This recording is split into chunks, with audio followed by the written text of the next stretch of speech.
Cuando estamos hablando sola y exclusivamente de salario, nos quedamos en una parte del problema. No lo analizamos, la oportunidad que nos supone intentar dar una respuesta cualitativa a nuestro equipo humano.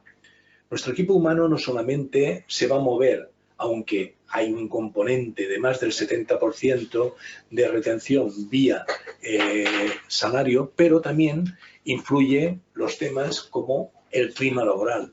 Y esta información respecto del clima laboral, en ciertas webs, en los tiempos de la comunicación en que estamos, ya aparecen en algunas organizaciones en que hay o no hay un buen clima laboral. Y el clima laboral retiene muchísimo porque da una posibilidad de desarrollo personal dentro de una organización.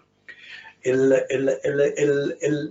tema de la pertenencia a una marca influye. Grandes marcas implican prestigio para la persona, prestigio para la misma marca, y también estamos en temas de innovación, proyección de futuro.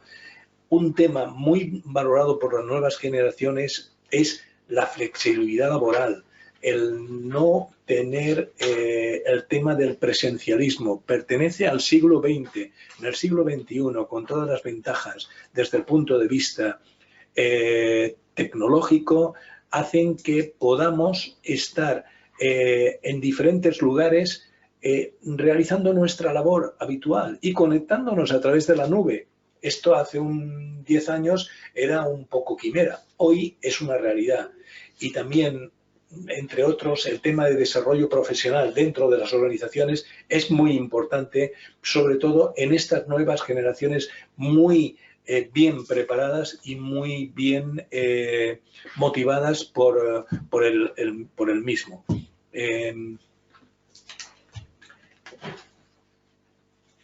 El mapa, aquí lo que pueden observar es un mapa de una estructura salarial que hemos intentado resumir al máximo posible, en el que los grandes componentes estarían entre el salario fijo y el salario variable.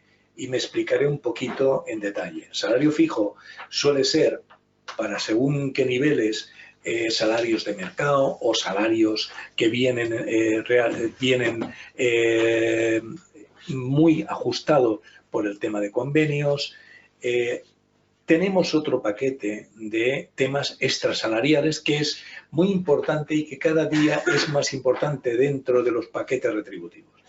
Ahí tenemos el tema del coche para la función, un teléfono móvil, el ordenador, el portátil.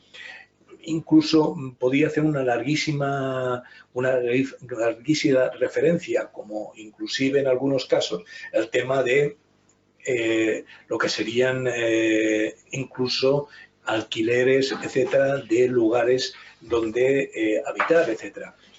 En la retribución flexible, aquí sí que es un tema que hablará a continuación Miguel un poquito más en el detalle, de que tenemos una gran posibilidad que no estamos en forma alguna aprovechando, y es de utilizar toda una serie de elementos, de conceptos que pueden ayudar a tener una mejor posición fiscal, es decir, que no tengamos que pagar tantos impuestos a través de tener toda una serie de ventajas en tickets restaurantes, guarderías, seguros de salud, formación, etc.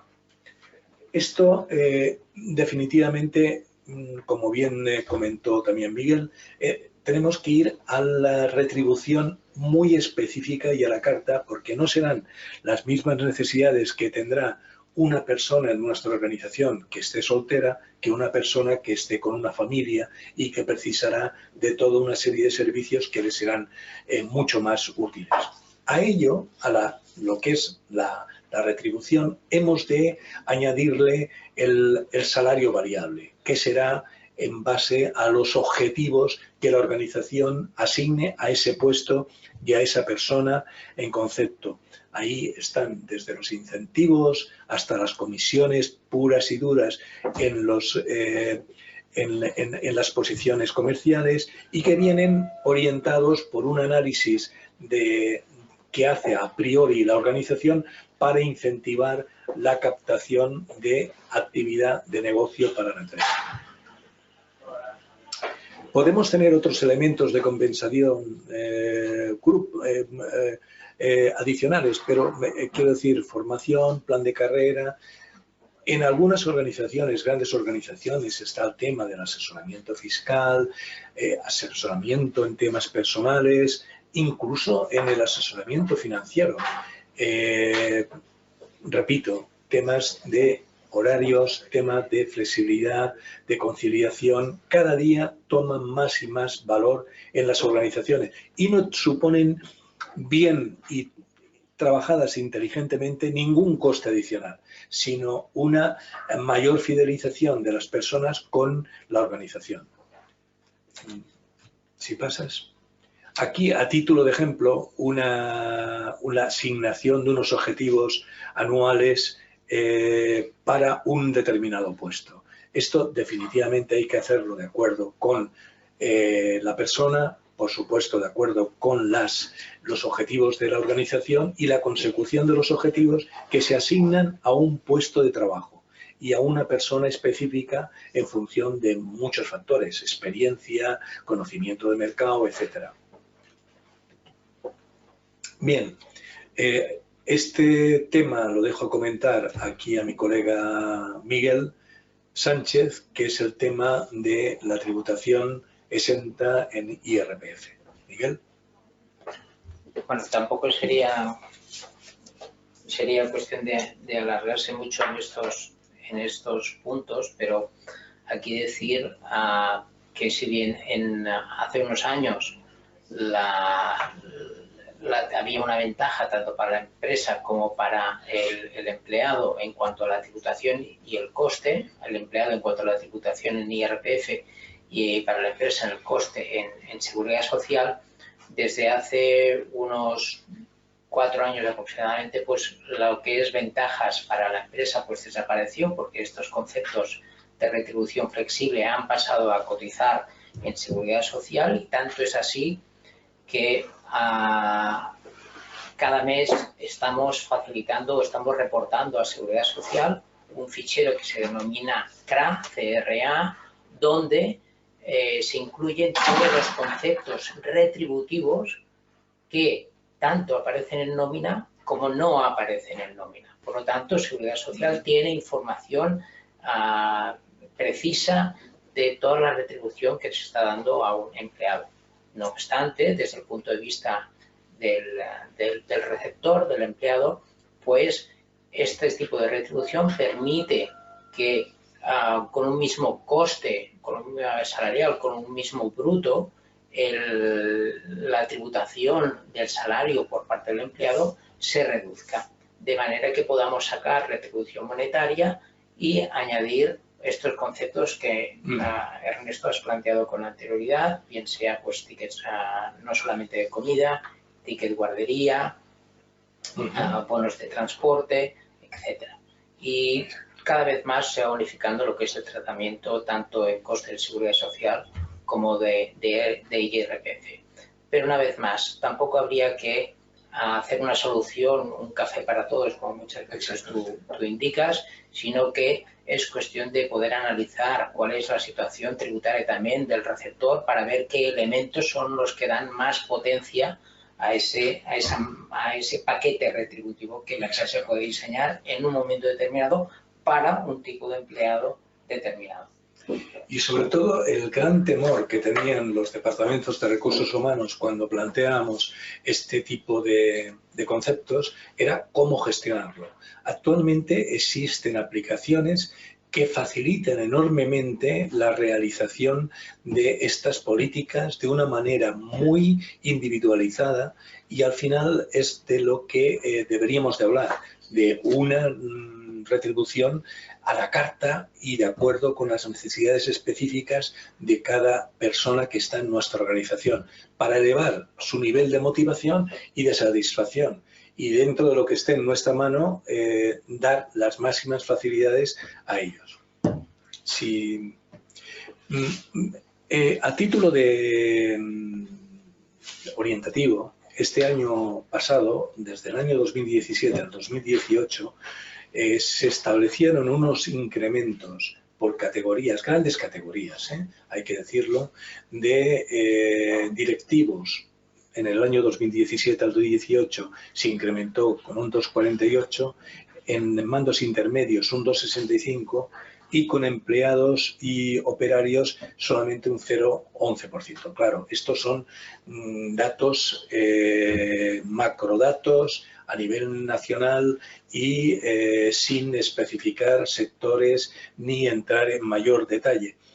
Esta tendencia que hubo entre 2017 y 2018, para el 2019 sí que les puedo avanzar sin entrar en el detalle exacto de qué porcentajes, que no solamente se ha mantenido, sino que incluso se ha incrementado.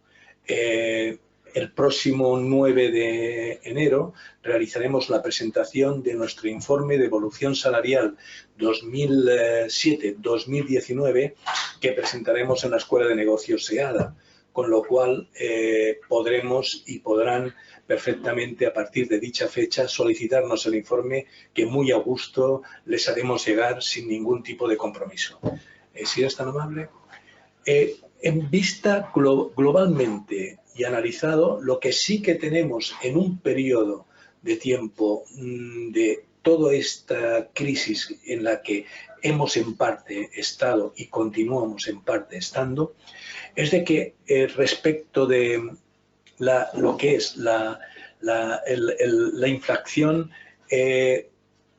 hasta este año 2018, empleados quedaban un poquito por debajo de la inflación acumulada, pero tanto mandos intermedios como directivos sí que estaban por encima de la inflación declarada. Ahora, les anticipo que para el año 2019 esta situación se ha revertido y todos han conseguido superar de forma acumulada el índice de precios al consumo. Si eres tan amable. Esto se ve más gráficamente en esta diapositiva, que lo único que hace es poner en un formato más inteligible la anterior diapositiva. También lo que sí que tenemos que tener en cuenta, que como antes comentaba, los datos anteriores eran datos macro, cuando entramos a nivel de sectores y hemos puesto, como podríamos haber puesto, porque nosotros en nuestro observatorio salarial analizamos 55 sectores, hemos puesto tan solo 5 sectores que consideramos que serían de los más representativos y clasificados a nivel de lo que serían valores medios en posiciones directivas en industria, comercio y turismo, servicios, banca y seguros y construcción. Pueden observar que banca y seguros sigue estando, a pesar de todas las regulaciones que se están haciendo a nivel de directivos, muy bien retribuidos. Sí que es esperanzador que industria está subiendo, lo cual quiere decir que nuestro tejido industrial se está reforzando. Eso se reafirma a posteriori. Ahora, muy preocupante, tenemos aquí el aspecto de comercio y turismo, que es por encima aproximadamente del 12% de nuestro PIB, que es el patito feo de las retribuciones dentro de nuestras rentas salariales. Si pasamos al de mandos intermedios, vemos que casi es una clonación del anterior con pequeñas diferencias, porque vemos que en mandos intermedios, debido a todas las regularizaciones que hubieron en los años anteriores, sobre todo en el 2012 y 2013 de la gran crisis, se han revalorizado y están subiendo las retribuciones promedias. ¿Sí eres tan amable? Sin embargo, cuando vemos, volvemos a lo mismo, en el tema de empleados, sobre todo, y quiero hacer hincapié, el tema de servicios, comercios y turismo, que digo que es una parte muy significativa de nuestra riqueza nacional, está en los niveles más bajos. Es esperanzador que lo que son industria se está refortaleciendo.